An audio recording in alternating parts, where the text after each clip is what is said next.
chaps, welcome once again to John Robson Guitar Tuition. As always, I do hope you're well. Today it's all about the pentatonic scale.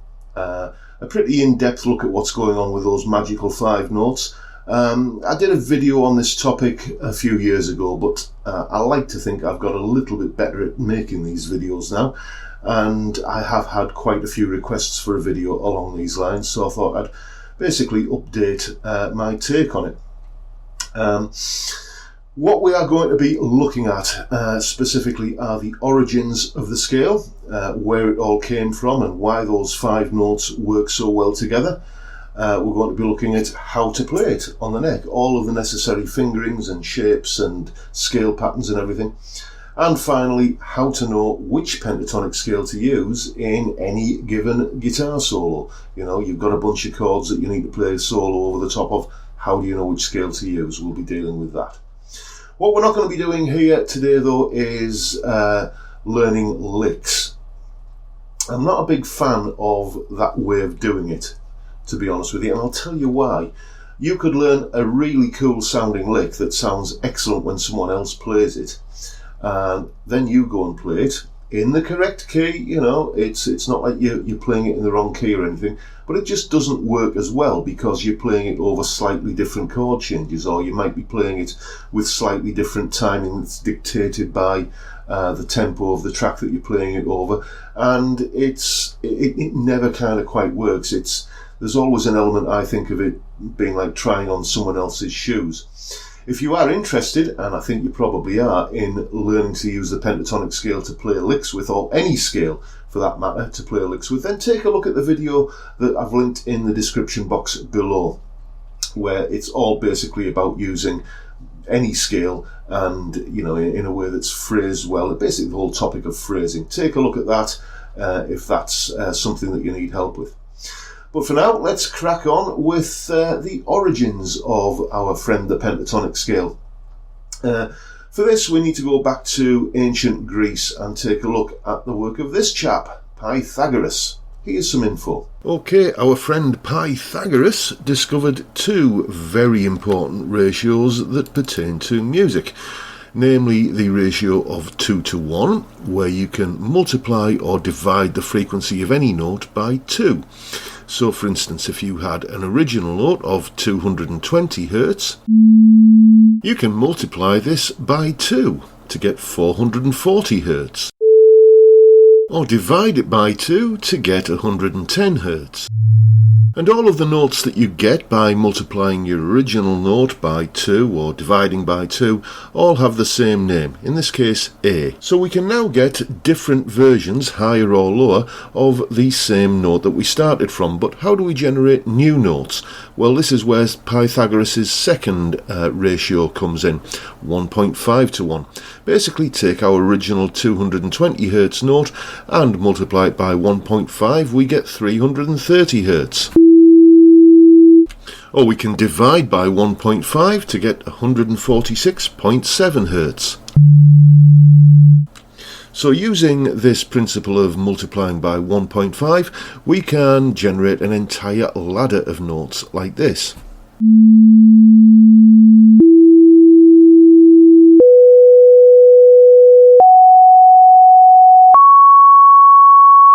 And if we continue going round that circle, multiplying by 1.5, we end up with all 12 notes in the modern musical system. Kind of. What actually happens is that using Pythagorean calculations, you end up taking more than 12 steps to get back to where you started from again. This is known as the Pythagorean comma, and I'm not going to go into any more detail about it in this lesson. Google it if you're interested. Anyway, we now have the 5 notes that we're going to use for our pentatonic scale.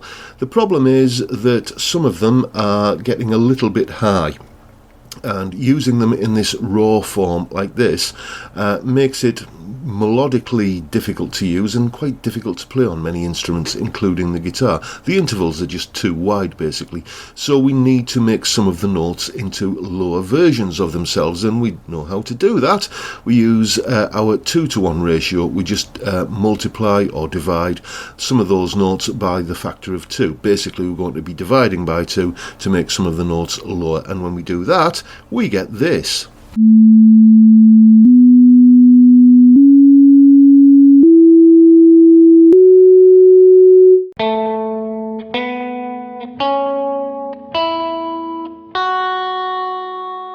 And because that scale has 5 notes in it, we call it a pentatonic scale. Pentatonic meaning 5 notes.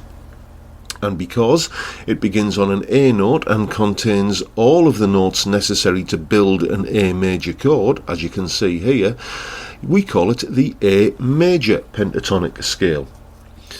What's also interesting is that there is only one other chord that you can get out of those 5 notes in that scale. That is the F sharp minor chord, you can see here. Now, you can search forever and a day looking for other chords that lurk within those 5 notes of the scale, and you won't find any. This group of 5 notes, A, B, C sharp, E and F sharp, the A major pentatonic scale, has a very special link to the A major chord and to the F sharp minor chord, because those are the only 2 chords that you can find lurking within the notes of the scale. So we effectively say that it is 2 different scales in one. It is an A major pentatonic scale, and it's also an F sharp minor pentatonic scale. And I suppose that's quite interesting in an academic kind of a way, but how do you actually play any of that stuff on the guitar? Well, the short answer is this is how you play it on the guitar. Here are all 5 of those notes, A, B, C sharp, E and F sharp, shown along the length of the neck, which is, granted, a little bit daunting when you see it all in one big lump like that. So that's not how you learn it. What you do is you split it up into individual patterns, like this one. Here's pattern 1, which, as you can see, the second note in that shape is an A note, and that second note in pattern 1 becomes the first note in pattern 2. And in much the same way, the second note in pattern 2, B, becomes the first note in pattern 3. The second note in pattern 3 is a C sharp, and that becomes the first note in pattern 4. And the second note in pattern 4 is E, and that becomes the first note in pattern 5. The second note in pattern 5 is an F sharp, and as you can see, that takes you back to pattern 1 again, but this time an octave higher. And then once you know where pattern 1 is, you can start pattern 2 again, leading on from that, and so on, until you can basically cover the entire neck with all of these 5 patterns. Here's me demonstrating that.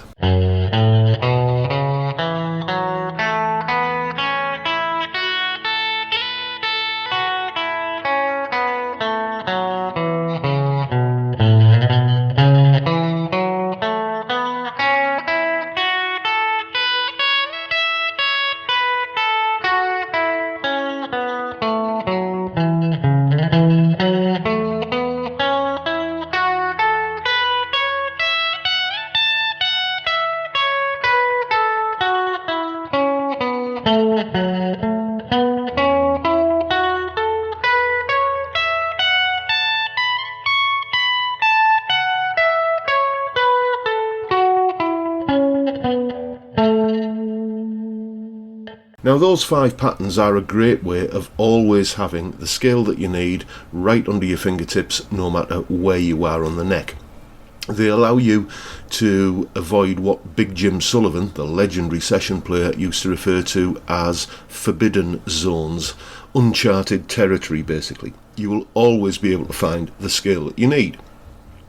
However, there is one minor problem with them, which is that they very much only move in one plane across the strings, like this. Wouldn't it be good if we had some way of moving along the neck, laterally, like this? Well, it just so happens that we do. We have a pair of runs which I refer to as the 2+3 run and the 3+2 run. This is because, as you'll see in this next clip, the 2+3 run has 2 notes on one string and 3 notes on the next, like this. which is then repeated here, and again here. The 3+2 run has 3 notes on one string and 2 notes on the next, and you can play it like this, and then it's repeated here and here. And here I am demonstrating those 2 runs along the neck of the guitar. Hopefully you can see from the graphics on screen how this enables you to move quite easily from one of the 5 patterns to another one, and so on. Basically it gives you total freedom no matter where you are on the neck.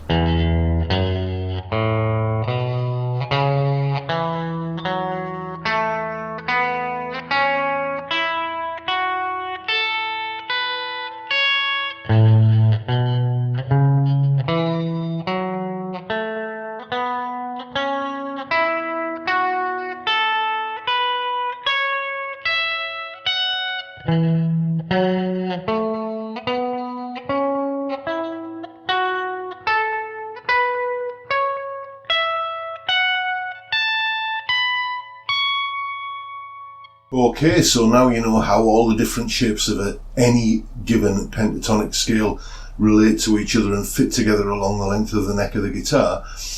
What you now need to know is how to locate a specific pentatonic scale in any given key. You know, where would you find G major pentatonic as opposed to B minor pentatonic? Where would you find E flat major pentatonic as opposed to F sharp minor pentatonic, and so on and so on? Well, like this. It's common practice to think in terms of pattern number 1 of the pentatonic scale as being the gateway into whatever scale you need to use for the solo you're going to play. This is because it gives us easy access to both the major and minor identity of the scale. Taking a look at the first finger, this note on the 6th string in pattern number 1 tells us the minor name of the scale. So what you do is locate pattern number 1 of your desired scale, like this,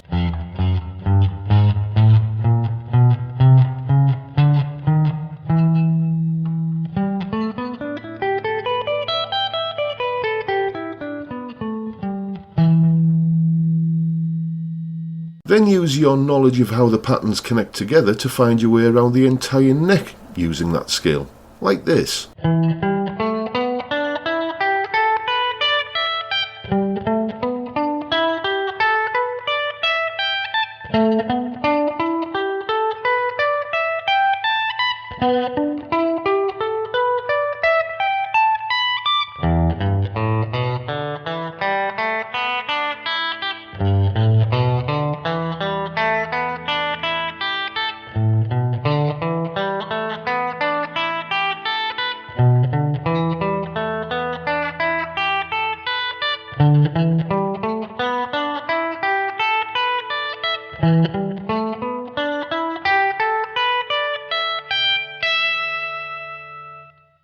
So now you know how to play E minor pentatonic along the whole length of the neck without any forbidden zones or gaps where you're not quite sure what's going on.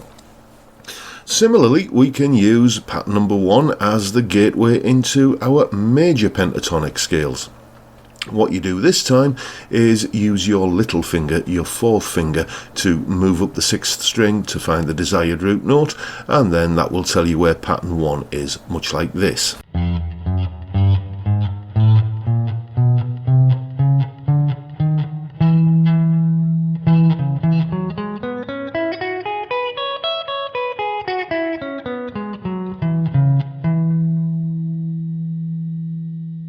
Then, once you've located pattern number 1, you can just daisy chain the scale patterns together to cover the entire neck in E major pentatonic, very much like this.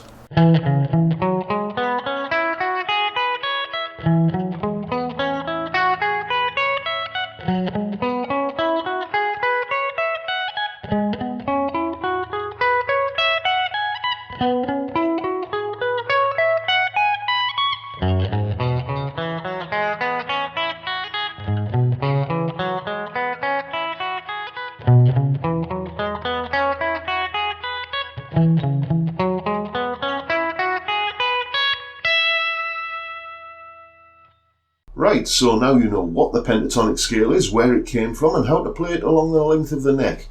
How do you know which one to use in any given situation, though? Okay, let's talk about a tonality. It's important. Basically, the tonality is the chord which provides resolution to a piece of music, or, put another way, it's the chord which makes the whole thing sound finished. It's often confused with the term key, which is something a little bit different and quite theory heavy, so we're going to skip that for now. So basically what you need to do to discover the tonality is listen to the backing. Then let your ear tell you which chord makes it sound finished. Then find the pentatonic scale which matches that tonality chord. Then use that scale to play your solo. And that's it. Here, for example, is a chord sequence with an E minor tonality, as you will hear right now.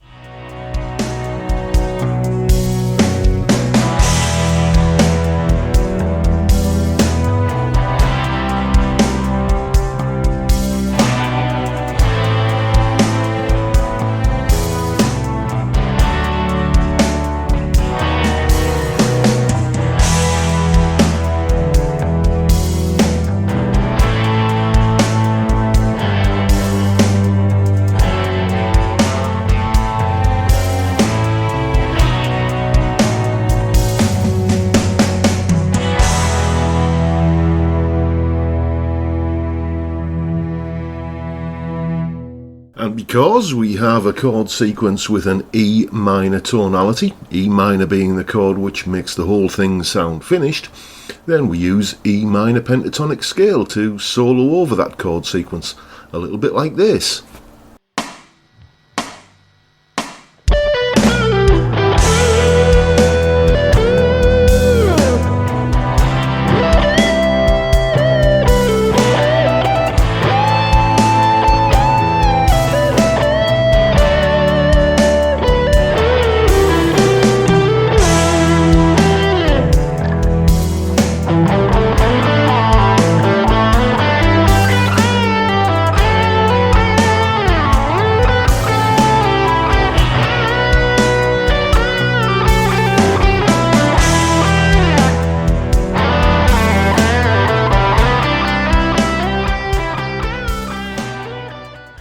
So all I have to do is look at the first chord and that will tell me which scale to use.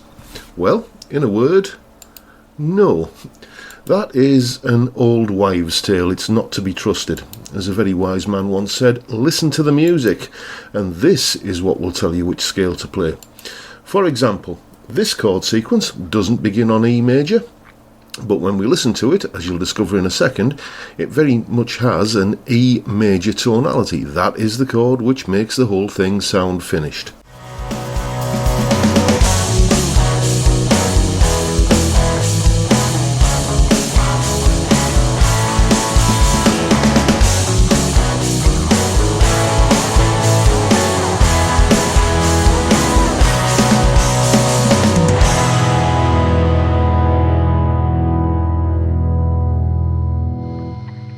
As you can hear, when we reach that final E chord, everything sounds nicely tied up and concluded. And if you don't believe me that E major is the tonality, try playing through it and bunging one of the other chords at the end, maybe the B chord or the A chord, and you'll see what I mean.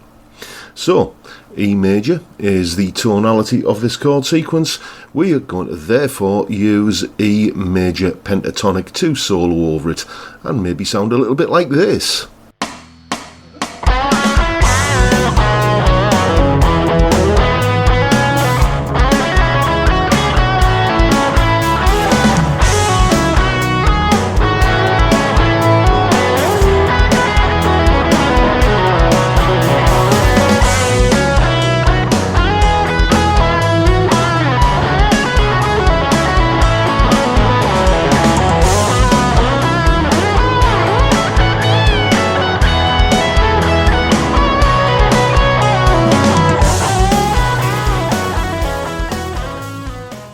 So that pretty much wraps things up, I guess. If you have a minor tonality, then you use the minor pentatonic.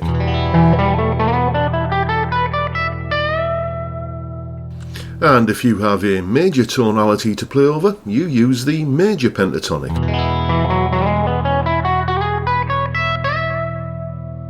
But in the words of my favourite TV detective, just one more thing. Let's talk about the blues. Here is a fairly typical 12-bar blues chord sequence. Let's have a listen.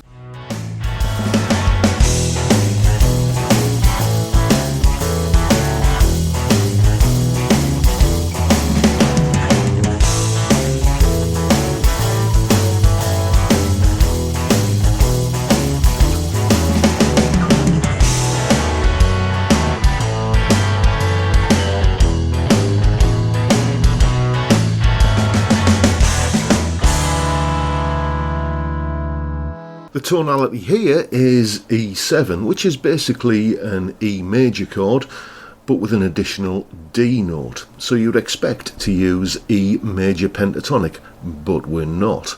We're going to use the wrong scale in the textbook terms of it anyway. We're going to use E minor pentatonic over this E major chord sequence, and it'll sound a bit like this.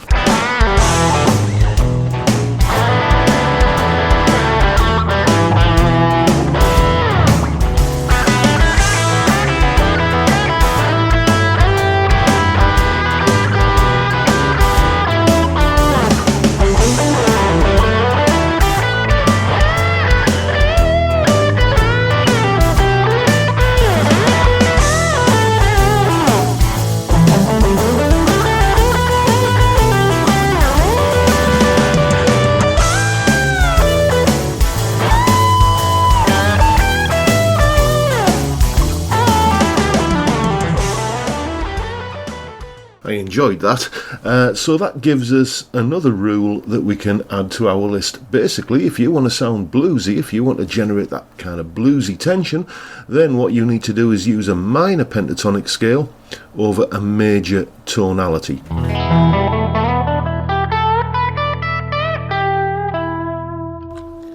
And there you have it, ladies and gentlemen, boys and girls. That is all you need to know. There is more that you can know, but that is all you need to know, really. These three simple little tricks of a minor pentatonic over a minor tonality, a major pentatonic over a major tonality, and a minor pentatonic over a major tonality to get a bluesy sound are going to cover pretty much every soloing situation you find yourself in, certainly in a blues or classic rock sense. So there you have it. That is pretty much everything that you're going to need to know as a working guitarist about the pentatonic scale. If you're one of these people that thinks, bah, scales, I ain't learning those, then you probably may be surprised to learn that you already have learned some scales. You just don't think of them as scales. They're just shapes on the neck that you know that you can use to generate licks. So, you know... one way or another, you're going to be learning scales. It just does it really matter if you call them scales or not? Who knows? Anyway, that's pretty much it for today, apart from the usual mention that we have a contest running on the channel at the moment, where basically you can win one of these, a cool little Zoom G1ON pedal, which has been very kindly donated to Guitars for Good Causes by a generous viewer to this channel. You know who you are. Thank you very much. If you want to be in with a chance of winning this pedal, then all you have to do is record yourself playing a solo based upon some information in another one of my videos. Again, link in the description box below. Basically, watch the video, download the jam track from below that video and record yourself playing a solo. Send that to me at the email address on screen, and you get a chance of winning a fantastic little multi-effects unit. Basically, the way this works is Guitars for Good Causes is a GoFundMe campaign that I've set up in aid of Zoe's Place Baby Hospice, which is a charity in Middlesbrough which provides palliative, respite and end-of-life care to children under 5 with terminal illnesses. Any money that you donate to Guitars for Good Causes gets spent on equipment that I review on this channel, and then it gets sold off with proceeds going to that charity. And I'm immensely proud to say that since May last year, when we started this, we've raised well over £2,000 for that very, very worthy cause. Thank you to everyone who's pitched in. And you know, if you want to donate some money, please find the GoFundMe link below, or if you want to get rid of some gear that you're not using anymore, then, you know, and you want to see it on the channel, then again, send it along to me. Just get in touch via the email address and you know what to do. Basically, what's going to happen is that as soon as this channel has reached 9,000 subscribers, I'm going to pick a winner from all of the solos that I've received, and I will then make a donation to Zoe's Place myself in return for the pedal, and that means it's mine to give away, and I'll give it away to whoever I think's recorded the best solo. Quite simple, really. We have other giveaways coming up on the channel as well later. I don't know if you can see it, but there's that, no, it's out of shot, I think. There's the Harley Benton banjo guitar there that's going to be going to some lucky viewer, and we have another multi-effects unit here as well that's going to be starring in its very own video quite soon, a Zoom G3 XN, which again someone has very, very generously donated. Anyway, I'll just close now by saying that if you would like some tailored one-to-one guitar tuition, then give me a shout via the details at the end of this video. And if you live on Teesside in the northeast of England, you can come along for a face-to-face lesson in this very room. Or wherever you are in the world, you can have a lesson via Skype, and whichever way you do it, your first lesson is free, so you got nothing to lose and everything to gain. And with that, I'll just say thank you for watching, thank you for your time. If you've enjoyed this video, please hit the subscribe button, notification bell, and give the video a like while you're at it. And I will look forward to seeing you all again next time around. Thanks for watching, folks. Bye for now.